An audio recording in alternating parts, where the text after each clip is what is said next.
கர்த்தருடைய பரிசுத்த நாமத்துக்கு ஸ்தோத்திரம். இன்னைக்கு நம்ம பார்க்க போற வேத வசனம் நீதிமொழிகள் 13ஆம் அதிகாரம் 20ஆம் வசனம்.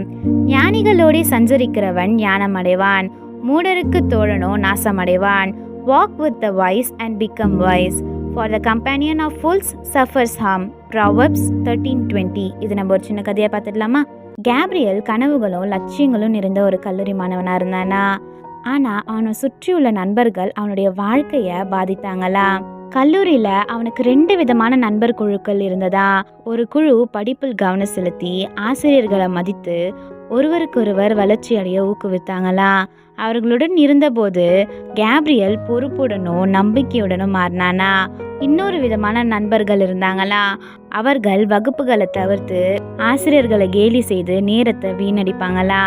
கவலை இல்லாத வாழ்க்கையே சுதந்திரம் அப்படின்னு சொல்லிட்டு அவர்கள் சொன்னாங்களா. அவர்களுடன் சென்றபோது கேப்ரியலோட மதிப்பெண்களும் குறைந்ததா. மனதுல வெறுமையும் குழப்பமும் ஏற்பட்டதா. ஒரு நாள் கல்லூரியில் ஏற்பட்ட கடுமையான விளைவுகளுக்கு பிறகுதான் கேப்ரியல் அவனுடைய முடிவுகளை பற்றி சிந்தித்தானா. அவன் ஞானமுள்ள நண்பர்களுடன் நடக்க முடிவு செய்தானா.